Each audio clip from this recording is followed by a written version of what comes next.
That's like saying, I saw Muhammad. So Allah doesn't just say, حَتَّى تَأْتِيَهُمُ الْبَيِّنَةِ, until there came to them clear evidence. He said, bayyina, which is clear evidence or clear proof. Then what does he say? رَسُولٌ مِّنَ اللَّهِ يَتْلُو صُحُفًا مُطَهَّرًا. He clarifies what that bayyina is. It's a messenger. And here it means Muhammad. And that's why he said in the poem, what does he say? What's the line? Al-Bayyina, to make things clear, really means Muhammad here. So Al-Bayyina, as Allah shows us in this ayah, it really means Muhammad. Sallallahu alayhi wasallam. As Allah said, حَتَّى تَأْتِيَهُمُ الْبَيِّنَةِ, until أَتَتْهُمْ بَيِّنَةً, until the bayyina, the clear evidence came to him. What was the clear evidence? رَسُولٌ مِّنَ اللَّهِ يَتْلُو صُحُفًا مُطَهَّرًا. A messenger. Rasulun min Allah, from Allah, reciting to them, yatlu, from tilawa, suhufun mutahara. And we know suhufun Ibrahim wa Musa. We know this word for every Friday, and every time we go to the Eid, we hear Surat Al-A'la or Surat Al-A'la, and he says suhufun Ibrahim wa Musa, right? And we know suhuf is from the word, we have another word, mushaf, right? The thing that's carrying the suhuf. Right? The one that possesses the suhuf. Suhuf are pages of revelation. Suhuf are pages that revelation has been written on them. Okay? That's what that is. Suhufun mutahara. This is purified pages. And we know in the Quran it says, no one's going to touch them illa mutaharun. No one's going to touch them except the one who is purified. And some of the ulama, they talk about this. Some think that this means, or say that it means that they only have to have wudu or something like that. Others, they come behind them and say, no, this means that they will not touch the meaning. They will not understand it or perceive it. Except if they except that he throws a listen and his heart is pure.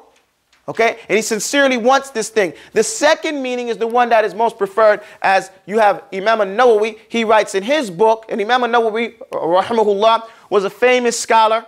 He's the one that wrote Riyadh al-Salihin and many other different books.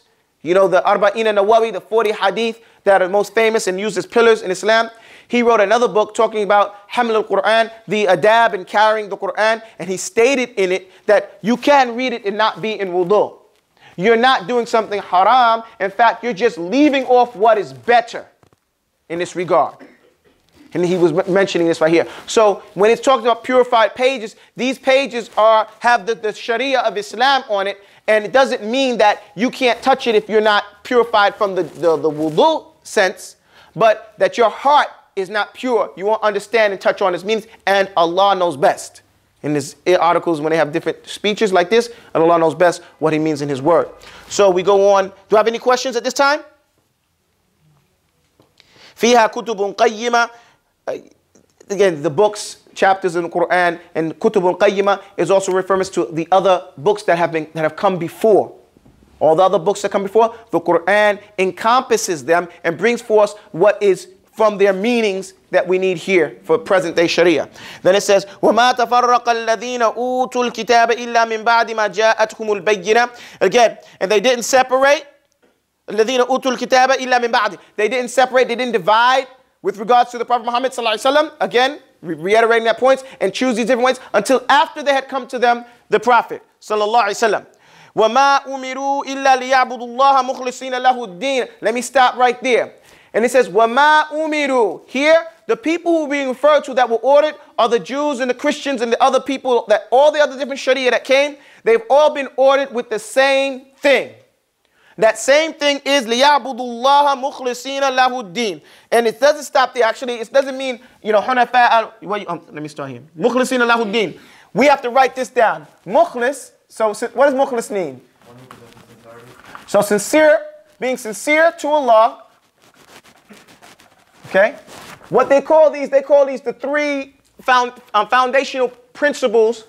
The three foundational principles of every Sharia. Meaning that every Sharia that Allah sent, it had these 3 points to it. And that's why it's mentioned. The first one is that they had to have sincerity, or to be sincere and wholehearted And this, again, this is a word that is so comprehensive that you just can't define it with one word. It's a concept. It's to be honest. It's to give your all. It's to try as hard as you physically and mentally can. And to not have any allegiance to anything else. Okay? And that's going to come out when we get to the word hunafa. Okay? So to be sincere and wholehearted to Allah. The second one is salah. Salah, this act of worship, to worship Allah during the acts of salah, has come down in every sharia that come down. And the third one is a zakah, or let's call it charity. And this is the concept here. Zakah is the concept through which you understand that you service the creation of Allah, those who are more needy than you, that they have a right on your wealth. They have a right on your wealth that you give them. So it's servicing the creation or the creatures and the needy creatures of Allah through your self-sacrificing self, giving up something that you have for those people. This is what the three fundamental principles of the religion or every deen is, and this is the reason why they're mentioned here. Mukhlisina lahu dina hunafa'a. Hunafa'a is another part. We're going to get to that. وَيُقِيمُ الصَّلَاةَ وَيُؤْتُ الزَّكَاةَ وَذَلِكَ دِينُ الْقَيِّمَةِ. And that is the straight, upright way of life. We said deen, not millah. Millah means religion. Deen is your way of life. Deen comes from the word dana. It's from the debt that you take. So it's like you say you're owed. You're indebted. Okay? When you make an oath to be a Muslim, now you are, your life is now dedicated to Islam. And it's like a debt. You understand what that is? I don't know if I can articulate it well. But that's why we get the terminology deen. Our deen. What we're about. What we put down. Deenul Qayyim. The man came to the Prophet and he asked him to teach him something that he could not get from anybody else. He said, ثُمَّ اسْتَقِمْ. ثُمَّ اسْتَقِمْ. He said, قُلْ لَا إِلَهَ إِلَّا ثُمَّ اسْتَقِمْ.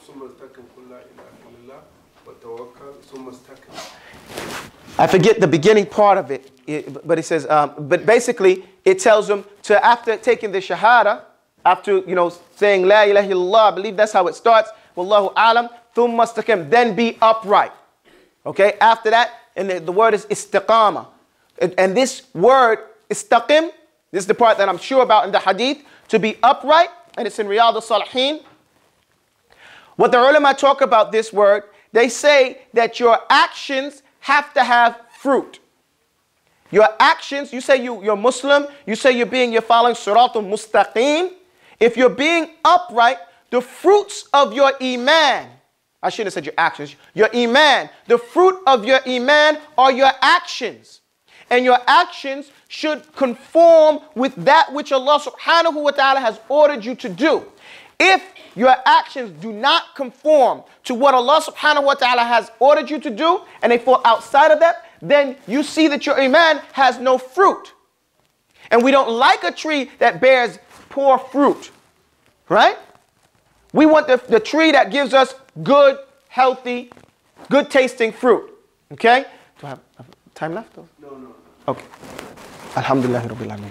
So, what we're told here to be mukhlisina lahu din, to strive and to be sincere and try as hard as we really can. Drop the word sincerely and put in there the concept that you try as hard as you really can. You put forth your best effort at your level best.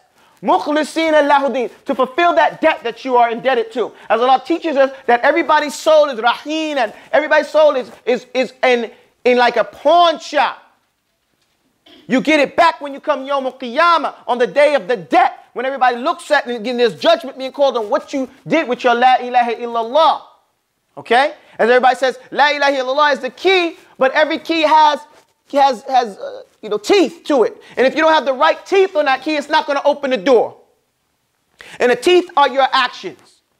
You understand that?